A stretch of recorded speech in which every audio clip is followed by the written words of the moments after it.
बिस्मिल्लाहिर्रहमानिर्रहीम। अस्सलाम वालेकुम डियर स्टूडेंट्स। आज हम नाइन्थ की केमिस्ट्री के चैप्टर नंबर 6 के लेक्चर नंबर 7 के साथ हाजिर हुए हैं। आज का हमारा टॉपिक है सॉल्युबिलिटी और उसका इफ़ेक्ट है टेम्परेचर इफ़ेक्ट। हम सॉल्युबिलिटी के बारे में लास्ट लेक्चर में पढ़ रहे थे कि सॉल्युबिलिटी क्या चीज़ है। Number of gram of solute dissolve in 100 gram of solvent to prepared a saturated solution. Last lecture में डिटेल से हमने पढ़ा था कि सॉल्युबिलिटी क्या चीज़ है, इसके क्या इफेक्ट। दो इफेक्ट हमने पढ़ लिए थे, light dissolve light and solute solvent interaction. तो आज हम तीसरा इफेक्ट पढ़ेंगे, टेम्परेचर इफेक्ट। जनरल ऐसे हमारे माइंड में बात आती है कि जब भी हम किसी सॉल्यूट को सॉल्वेंट में डिसॉल्व करते हैं तो सॉल्युबिलिटी जो है वो टेम्परेचर इंक्रीज करने से सॉल्युबिलिटी जो है वो इंक्रीज हो जाती है सॉल्यूशन की। हमारे माइंड में ये कॉन्सेप्ट बैठा हुआ है, लेकिन ऐसा बिल्कुल नहीं है। लाजमी नहीं कि जो है वो टेम्परेचर इंक्रीज करने से सॉल्युबिलिटी इंक्रीज हो। हमारे पास तीन फैक्टर हैं, इसके तीन कंडीशन है। Heat is absorb, heat is given out and no change in heat. तो आज हम इसको डिस्कस करेंगे कि सॉल्युबिलिटी जो है उसके ऊपर हीट का क्या इफेक्ट होता है, यानी टेम्परेचर इंक्रीज करने से क्या होता है, टेम्परेचर डिक्रीज करने से क्या होगा, और टेम्परेचर जो है वो ना चेंज करके जो है वो क्या इफेक्ट होगा। तो ये डिस्कस करते हैं। पहले लेट्स सपोज मेरे पास तीन टेस्ट ट्यूब्स हैं। एक टेस्ट ट्यूब में मैं ले लेता हूं सोडियम नाइट्रेट या पोटाशियम क्लोराइड में ले लेता हूँ KCl, या मैं पोटाशियम नाइट्रेट ले लेता हूँ। एक टेस्ट ट्यूब में मैं ले लेता हूँ लिथियम सल्फेट, ठीक है, उसके अंदर वाटर डाल के उसको डिसॉल्व करूँगा। तीसरी टेस्ट ट्यूब में मैं सोडियम क्लोराइड और वाटर का सोल्यूशन लेता हूँ। एक टेस्ट ट्यूब में सोडियम नाइट्रेट का और पोटाशियम क्लोराइड या सोडियम नाइट्रेट या पोटाशियम क्लोराइड को वाटर में डिसॉल्व कर दिया। एक टेस्ट ट्यूब में लिथियम सल्फेट और वाटर को डिसॉल्व कर दिया। एक टेस्ट ट्यूब में सोडियम क्लोराइड और वाटर को मैंने क्या कर दिया, डिसॉल्व कर दिया। अब रूम टेम्परेचर मैंने रखा हुआ 25। इस टेस्ट ट्यूब का भी टेम्परेचर 25, इसका भी टेम्परेचर 25, इसका भी टेम्परेचर कितना है 25। अब होता क्या है, कुछ देर के बाद हम देखते हैं, अगर हम उस टेस्ट ट्यूब को, तीनों टेस्ट ट्यूब को हाथ लगा के अगर फील करें, टच करें उसको, तो हमें क्या महसूस होगा। ये वाली जो टेस्ट ट्यूब है, यानी आप हाथ लगा के भी टच कर सकते हैं और थर्मामीटर को इसमें डाल के भी उसका टेम्परेचर भी आप नोट कर सकते हैं कि टेम्परेचर में क्या वेरिएशन है, टेम्परेचर में क्या तब्दीलियां आ रही हैं। तो इस वाली टेस्ट ट्यूब का टेम्परेचर क्या हो जाएगा, डिक्रीज हो जाएगा 21 से। लेट्स सपोज मैं कह रहा हूँ कि 23 या 22 तक पहुंच जाएगा। मेन टेस्ट ट्यूब क्या हो जाएगी, ठंडी हो जाएगी। मैं कहता हूँ इसका टेम्परेचर 20 डिग्री सेल्सियस हो जाएगा, टेस्ट ट्यूब ठंडी होना शुरू हो जाएगी। हम हाथ में पकड़ के उसको महसूस भी कर सकते हैं। दूसरे नंबर पे थर्मामीटर डाल के भी आप उसको वेरीफाई कर सकते हैं, चेक कर सकते हैं। तो दूसरी वाली जो टेस्ट ट्यूब है जिसमें लिथियम सल्फेट है, उसका टेम्परेचर क्या हो जाएगा, इंक्रीज हो जाएगा। आप हाथ लगाओगे तो वो गर्म आपको महसूस होगी, या थर्मामीटर डाल के आप उसका टेम्परेचर भी चेक। और तीसरी जो टेस्ट ट्यूब थी जिसके अंदर सोडियम क्लोराइड को हमने डाला है, उसके अंदर टेम्परेचर का कोई इफेक्ट नहीं, और 25 डिग्री सेल्सियस जितना टेम्परेचर पहले था उतना ही टेम्परेचर उसका बाद में होगा। तो इसे हमने क्या नतीजा हासिल किया कि पहली वाली टेस्ट ट्यूब जो है वो ठंडी होगी, दूसरी गर्म और तीसरी में कोई तब्दीली नहीं है। अच्छा, अब हम थोड़ा सा टॉपिक की तरफ चलते हैं। पहला है इफेक्ट है हीट इज अब्जॉर्ब। टेम्परेचर का पहला कंडीशन है हीट इज अब्जॉर्ब। हीट क्या होगी, अब्जॉर्ब होगी। कैसे, जब हम sodium nitrate, potassium nitrate, potassium chloride, इस तरह के अगर हम सॉल्ट को टेस्ट ट्यूब में डालेंगे जैसे ये है, तो टेस्ट ट्यूब क्या हो जाएगी, ठंडी हो जाएगी। क्यों ठंडी होगी, क्योंकि इन सॉल्ट को डालने से एंडोथर्मिक रिएक्शन होगी और हीट एब्जॉर्ब होगी। अच्छा, एंडोथर्मिक, एक्सोथर्मिक और आइसोथर्मिक, ये तीन किस्म के केमिकल रिएक्शन होते हैं। एंडो मीन इन होना, यानी हीट क्या होती है, एब्जॉर्ब होती है। एक्सो मीन बाहर निकलना, हीट का बाहर निकलना, और थर्म हम कहते हैं हीट को। तो एंडोथर्मिक में क्या होता है, हीट एब्जॉर्ब होती है, एक्सोथर्मिक में हीट रिलीज होगी, आइसोथर्मिक में नो चेंज ऑफ हीट, ना तो हीट एब्जॉर्ब होगी ना रिलीज। तो इस जब ये साल्ट हम टेस्ट ट्यूब में डालेंगे तो हीट क्या होगी, एब्जॉर्ब होगी, टेस्ट ट्यूब ठंडी होना शुरू हो जाएगी। ठीक है, इसको हम कहेंगे एंडोथर्मिक रिएक्शन, क्योंकि इसमें क्या हो रहा है, एंडोथर्मिक रिएक्शन हो रही है। आप ये इक्वेशन से भी देख सकते हैं, सोल्यूट प्लस सॉल्वेंट, सोल्यूट को सॉल्वेंट में ऐड किया, हीट एब्जॉर्ब हुई और सॉल्यूशन बन गया, और इसके दौरान क्या हुआ, टेस्ट ट्यूब ठंडी। अब इसके पीछे क्या लॉजिक है, क्या फिनोमेना है, टेस्ट ट्यूब क्यों ठंडी हो रही है, हीट क्यों एब्जॉर्ब हो रही है। हमने सोल्यूट सॉल्वेंट इंटरेक्शन के बारे में लास्ट टॉपिक में भी पढ़ा था। जैसे हमारे पास ये सोडियम नाइट्रेट है, या मैं कह लेता हूं हमारे पास है पोटाशियम क्लोराइड है, सॉरी पोटाशियम नाइट्रेट या पोटाशियम क्लोराइड है हमारे पास। इस तरह के जो सोल्यूट होंगे उनकी अट्रैक्टिव फोर्सेस बहुत ज्यादा स्ट्रांग होंगी। जैसे ये KCl है, इसकी अट्रैक्टिव फोर्सेस बहुत स्ट्रांग है। अच्छा, ये जो सोडियम पोटाशियम नाइट्रेट है, इनके जो सोल्यूट के पार्टिकल होंगे उनकी अट्रैक्टिव फोर्सेस बहुत ज्यादा स्ट्रांग होंगी।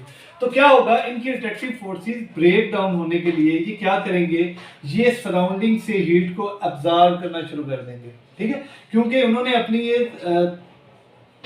अट्रैक्टिव फोर्सेस को क्या करना है, ब्रेक डाउन करना है, सोल्यूट की अट्रैक्टिव फोर्सेस को ब्रेक डाउन करना है। तो उन अट्रैक्टिव फोर्सेस को ब्रेक डाउन करने के लिए क्या होगा, ये मॉलिक्यूल जो है ये सराउंडिंग से हीट को एब्जॉर्ब करना स्टार्ट कर देंगे।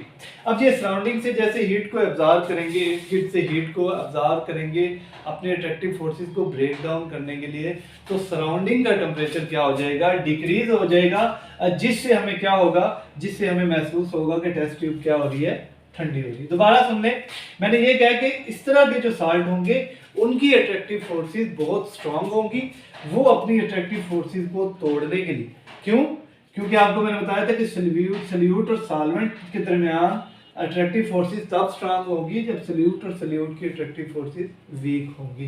तो ये अट्रैक्टिव फोर्सेस ब्रेक डाउन करने के लिए सराउंडिंग से हीट को एब्जॉर्ब करते हैं और टेस्ट ट्यूब क्या हो जाती है, उसके नतीजे में ठंडी हो जाती है। अच्छा, इस किस्म के जो रिएक्शन है उसमें क्या होगा, उसमें टेम्परेचर इंक्रीज करने से सॉल्युबिलिटी इंक्रीज होगी और टेम्परेचर डिक्रीज करने से सॉल्युबिलिटी क्या होगी, डिक्रीज होगी। ठीक है, टेम्परेचर इंक्रीज करने से सॉल्युबिलिटी इंक्रीज होगी और टेम्परेचर डिक्रीज करने से सॉल्युबिलिटी क्या होगी, डिक्रीज होगी। ठीक है, तो ये बात आपने याद रखनी है कि एंडोथर्मिक रिएक्शन हो रहा है। इसके बेशक आप पॉइंट बना लो, जैसे मैंने बनाया, टेस्ट ट्यूब ठंडी हो रही है, एंडोथर्मिक रिएक्शन हो रहा है, हीट जो है वो अब्जॉर्ब होगी। क्यों अब्जॉर्ब होगी? क्योंकि उन्होंने अट्रैक्टिव फोर्सेस में ब्रेक डाउन होना है और इसके नतीजे में मॉलिक्यूल जो है वो अपनी इस हीट को, एनर्जी को पूरा करने के लिए इर्द गिर्द से मॉलिक्यूल से हीट को अब्जॉर्ब करना स्टार्ट कर देंगे और टेस्ट ट्यूब क्या हो जाएगी, ठंडी हो जाएगी। और ऐसे सॉल्यूशन का जब हम टेम्परेचर इंक्रीज करते हैं तो सॉल्युबिलिटी भी क्या होगी, इंक्रीज होगी। टेम्परेचर इंक्रीज कर रहे हैं, वो अट्रैक्टिव फोर्सेस ब्रेक डाउन हो रही है और सोल्यूट सॉल्वेंट में डिसॉल्व होता जा रहा है और सॉल्युबिलिटी क्या होती जा रही है, इंक्रीज हो जाती है। ठीक है, इनका डायरेक्ट रिलेशन है सोल्यूट और सॉल्युबिलिटी और टेम्परेचर का। दूसरा देखते हैं, हीट इज गिवन आउट। अब मैंने ये वाली बात की है कि जब हम लिथियम सल्फेट जैसे साल्ट को टेस्ट ट्यूब में डालेंगे, वाटर को डालेंगे, तो टेस्ट ट्यूब क्या हो जाएगी, गर्म हो जाएगी। देखिए टेम्परेचर पहले T1 25 डिग्री सेल्सियस, थोड़ी देर बाद 32, लेट्स सपोज 32 हो जाएगा। इसका मतलब है टेस्ट ट्यूब वार्म हो रही है। और क्यों वार्म हो रही है? क्योंकि इसमें एक्सोथर्मिक रिएक्शन हो रहे हैं। एक्सोथर्मिक रिएक्शन ऐसे रिएक्शन होते हैं जिनके दौरान हीट गिवन आउट यानी सिस्टम से बाहर निकलती। अब देख लें, लिथियम सल्फेट, सीरियम सल्फेट, जब साल्ट को वाटर में डालेंगे टेस्ट ट्यूब में, हीट गिवन आउट होगी, टेस्ट ट्यूब गर्म हो जाएगी। क्यों गर्म होगी? एक्सोथर्मिक रिएक्शंस होंगे। जैसे ये सॉल्वेंट है और सोल्यूट है, ये दोनों आपस में डिसॉल्व होंगे, सॉल्यूशन बनेगा और हीट क्या होगी, गिवन आउट। ये क्यों? अब क्या फिनोमेना है, हीट क्यों गिवन होगी, हीट क्यों बाहर निकलेगी? अब ये जो साल्ट है हमारे पास, लिथियम सल्फेट या सीरियम सल्फेट, ये लिथियम सल्फेट या हमारे पास है सीरियम सल्फेट, इस तरह के जो साल्ट है उनके दरमियान अट्रैक्टिव फोर्सेस बहुत वीक होती है। उनके दरमियान अट्रैक्टिव फोर्सेस बहुत वीक होती है। तो क्या होगा, वाटर के अंदर इतनी कैपेसिटी है कि वो इन मॉलिक्यूल्स के या इन सॉल्यूट के पार्टिकल की अट्रैक्टिव फोर्सेस को इजीली ब्रेक डाउन कर देंगे। अब जब वो इजीली ब्रेक डाउन हो जाएंगी तो मॉलिक्यूल जो है, ये सॉल्यूट के पार्टिकल, इनको सराउंडिंग से हीट अब्जॉर्ब करने की जरूरत नहीं, क्योंकि अट्रैक्टिव फोर्सेस वीक हैं। अट्रैक्टिव फोर्सेस वीक हैं तो क्या होगा, इजीली ये अट्रैक्टिव फोर्सेस इनकी ब्रेक डाउन हो जाएंगी और ये मॉलिक्यूल जो है ये तेजी से वाटर के मॉलिक्यूल के अंदर डिजॉल्व होंगे और आपस में तेजी से कोलाइड करेंगे। अब तेजी से कोलाइड कर रहे हैं, कोल्यूजन हो रही है, तो इसके नतीजे में क्या होगा, सिस्टम में से हीट बाहर निकलना शुरू हो जाएगी और हमारी टेस्ट ट्यूब क्या हो जाएगी, गर्म हो जाएगी। ठीक है।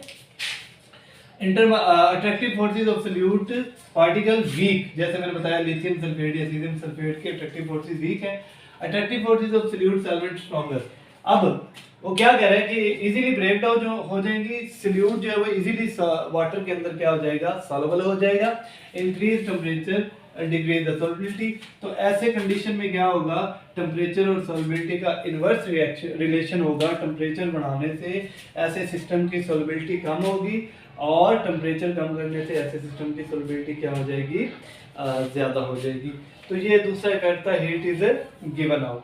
क्यों हीट सॉल्युबिलिटी क्यों डिक्रीज होगी, क्योंकि उसके पास पहले ही इतनी हीट उसके पास पहले है, यानी इतनी एनर्जी उसके पास पहले है कि वो अट्रैक्टिव फोर्सेस अपनी ब्रेक डाउन कर रहे हैं और सिस्टम की पहले ही हीट बाहर निकल रही है सिस्टम से। तो मिनिमम इफेक्ट होता है टेम्परेचर का, कि टेम्परेचर का बहुत कम इफेक्ट है इस कंडीशन में सॉल्युबिलिटी के ऊपर। ठीक है। अच्छा, आगे है नो चेंज इन हीट। हीट का कोई असर नहीं हो रहा, ना तो हीट गिवन आउट हो रही है ना अब्जॉर्ब हो रही है। अच्छा, जब हम सोडियम क्लोराइड जैसे सॉल्ट को वाटर में डालेंगे तो ना तो रिएक्शन की हीट अब्जॉर्ब होगी, ना तो वो गिवन आउट होगी, ना तो एंडोथर्मिक रिएक्शन होंगे ना ही एक्सोथर्मिक रिएक्शन होंगे। नो चेंज इन हीट, हीट में कोई तब्दीली नहीं होगी। No heat absorb, no heat release, ना तो एनर्जी अब्जॉर्ब हो रही है ना तो हीट एनर्जी रिलीज हो रही है। No effect of temperature on solubility. इस किस्म के जो साल्ट होते हैं उसके ऊपर टेम्परेचर का कोई इफेक्ट नहीं होता। तो ये शॉर्ट क्वेश्चन भी अमूमन इसमें से आ जाते हैं। Why test tube become cold when salt like, बहुत important short question. Why test tube become cold when salt like KNO3 and KCl dissolve in the water? Why test tube become warm when lithium sulfate and cesium sulfate dissolve in the water? तो ये long question भी इंतहाई important है, short भी इसमें से आ जाते हैं। तो होप सो आज का लेक्चर आपको समझ में आया होगा। अगर आपको वीडियो अच्छी लगे तो चैनल को लाइक करें, सब्सक्राइब करें, शेयर करें और ज़्यादा से ज़्यादा वीडियोस देखने के लिए चैनल को शेयर करें। जज़ाकल्लाह, अल्लाह हाफ़िज़।